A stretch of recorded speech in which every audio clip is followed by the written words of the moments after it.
पूर्णिमा तिथि का हिंदू धर्म में विशेष महत्व है। इसे धनदायक और संतानदायक व्रत माना गया है।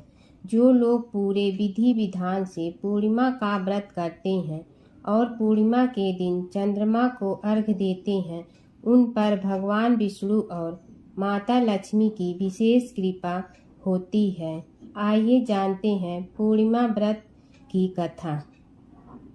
द्वापर युग में एक समय की बात है कि यशोदा जी ने कृष्ण से कहा, हे कृष्ण, तुम सारे संसार के उत्पन्न करता, पोषण तथा उसके संहार करता हो। आज कोई ऐसा व्रत मुझसे कहो जिसके करने से मृतलोक में स्त्रियां को विधवा होने का भय न रहे तथा यह व्रत सभी मनुष्यों की मनोकामना पूर्ण करने वाला हो। श्री कृष्ण कहने लगे, हे माता, तुमने अति सुंदर प्रश्न किया है। मैं तुमसे ऐसे ही व्रत को सविस्तार कहता हूँ। सौभाग्य की प्राप्ति के लिए स्त्रियों को अर्थात 32 पूर्णिमाओं का व्रत करना चाहिए। इस व्रत को करने से स्त्रियों को सौभाग्य संपत्ति मिलती है। यह व्रत अचल सौभाग्य को देने वाला और भगवान शंकर के प्रति मनुष्य मात्र की भक्ति को बढ़ाने वाला है। यशोदा जी कहने लगी, हे कृष्ण, सर्वप्रथम इस व्रत को मृतलोक में किसने किया था, इसके विषय में विस्तार पूर्वक मुझसे कहो। श्री कृष्ण जी कहने लगे कि इस भूमंडल पर एक अत्यंत प्रसिद्ध राजा चंद्रहास से पालित अनेक प्रकार के रत्नों से परिपूर्ण कातिका नाम की एक नगरी थी। वहाँ धनेश्वर नाम का एक ब्राह्मण था और इसकी स्त्री अति सुशील रूपवती थी। दोनों ही उस नगरी में बड़े प्रेम से साथ रहते थे। घर में धन धान्य आदि की कोई कमी नहीं थी। उनको एक बड़ा दुख था, उनके कोई संतान नहीं थी, जिस वजह से वह बहुत दुखी रहते थे। एक दिन एक बड़ा तपस्वी योगी उस नगरी में आया। वह योगी बाकी सभी घरों से भिक्षा मांगकर भोजन किया करता था, लेकिन उस ब्राह्मण के घर से भिक्षा नहीं मांगा करता था। एक दिन योगी गंगा किनारे भिक्षा मांगकर प्रेम पूर्वक खा रहा था कि धनेश्वर ने योगी को यह सब करते देख लिया। सब कार्य किसी प्रकार से देख लिया।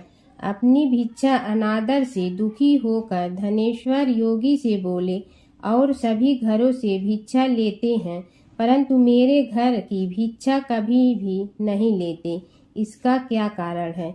योगी कहने लगा कि आपके धर्म हमें इस बात की आज्ञा नहीं देता है, क्योंकि अभी आप गृहस्थ जीवन में एक सुख से वंचित हैं।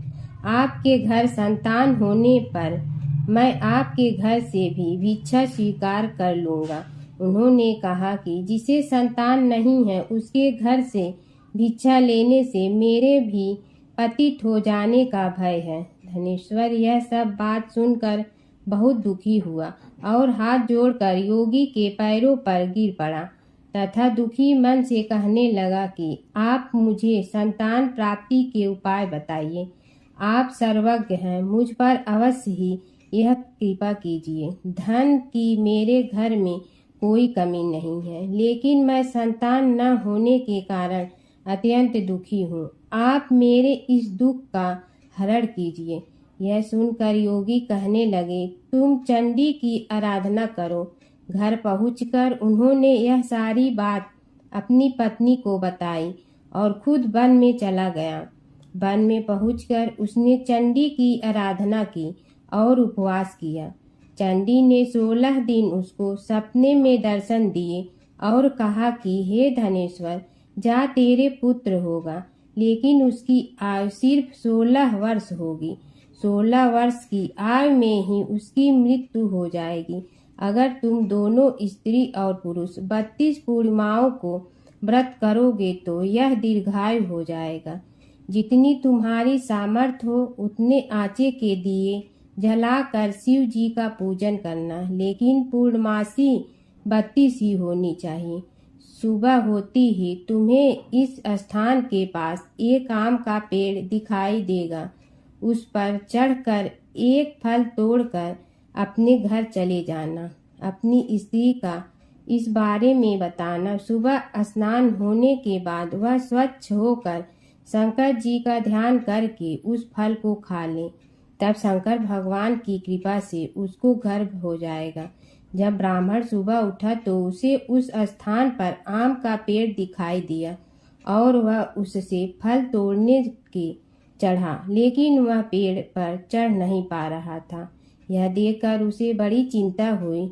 उसने भगवान गणेश की उपासना की और कहा, हे दयानिधि, अपने भक्तों के विघ्नों का नाश करके उनके मंगल कार्य को करने वाले, दुष्ट का नाश करने वाली, रिद्धि सिद्धि देने वाले, आप मुझे इतना बल दे कि मैं अपनी मनोकामना पूरी कर सकूं।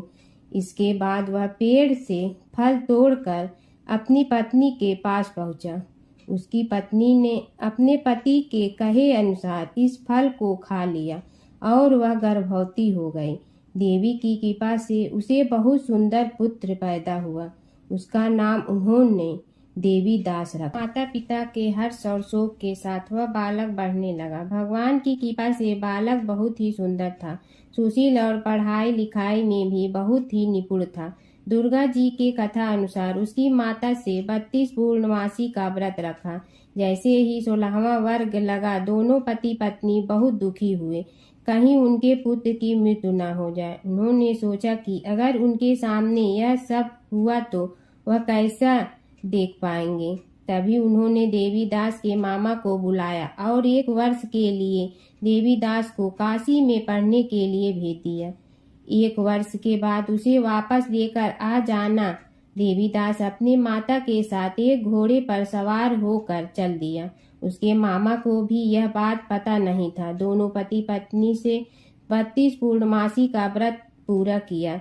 दूसरी तरफ मामा और भांजा दोनों रात गुजारने के लिए रास्ते में एक गांव में रुके। उस दिन उस गांव में ब्राह्मण की कन्या का विवाह होने वाला था। जिस धर्मशाला में वर और बारात के बाकी लोग रुके हुए थे, उसी धर्मशाला में देवीदास और उसका मामा ठहर गए।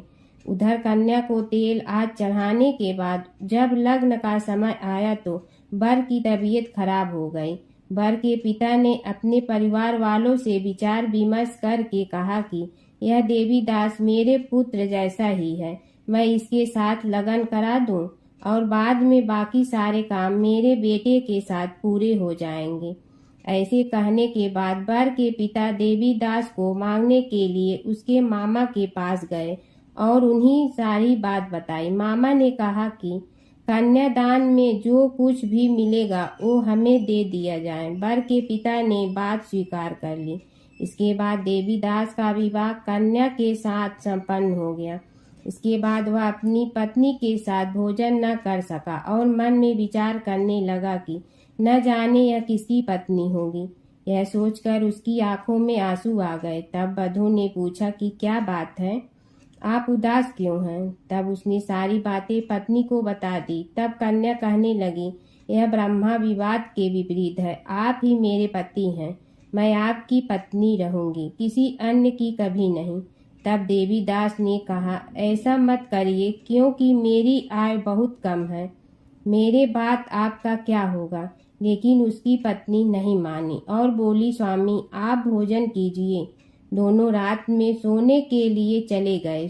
सुबह देवीदास ने पत्नी को 4 नगों से जड़ी एक अंगूठी दी और एक रुमाल दिया और बोला कि हे प्रिय, इसे लो और संकेत समझकर स्थिर चित्त हो जाओ। मेरे मरण और जीवन जानने के लिए एक पुष्प वाटिका बना लो, उसमें सुगंधित वाली एक नव मल्लिका लगा लो, उसको प्रतिदिन जल से सींचा करे और आनंद के साथ खेलो कूदो। जिस समय और जिस दिन मेरा प्राणांत होगा उस दिन यह फूल सूख जाएंगे। जब यह फिर से हरे हो जाए तो जान लेना मैं जीवित हूँ। यह समझाकर वह वहां से चला गया। इसके बाद वह जब वर और बाकी बाराती मंडप में आए तो कन्या ने उसे देखकर कहा कि ये मेरे पति नहीं है, मेरे पति वह हैं जिनके साथ रात में विवाद हुआ है, इसके साथ मेरा विवाह नहीं हुआ है। अगर यह वही है तो यह बताए कि मैंने इसके क्या दिए हैं। साथ ही कन्यादान के समय को आभूषण मिले उन्हें दिखाए। कन्या की ये सारी बातें सुनकर वह कहने लगा कि मैं यह सब नहीं जानता।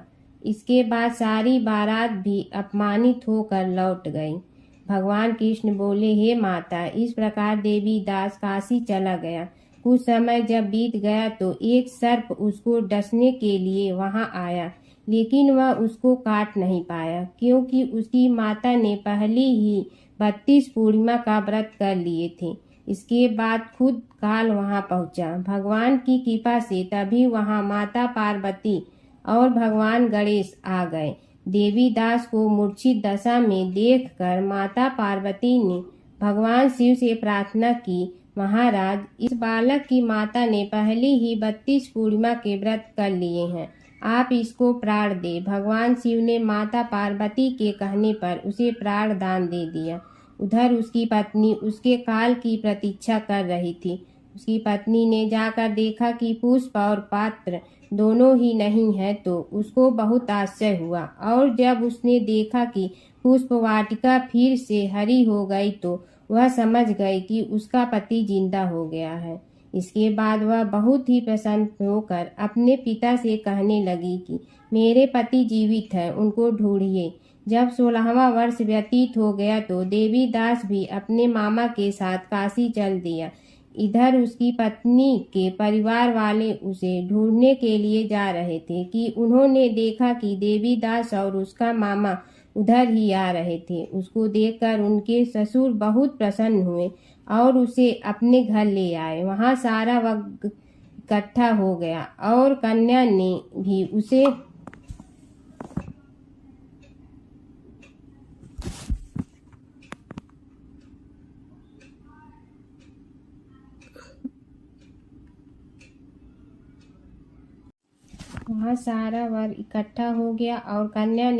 पहचान लिया। देवी दास ने इसके बाद अपनी पत्नी और मामा को लेकर वहां से चल दिया।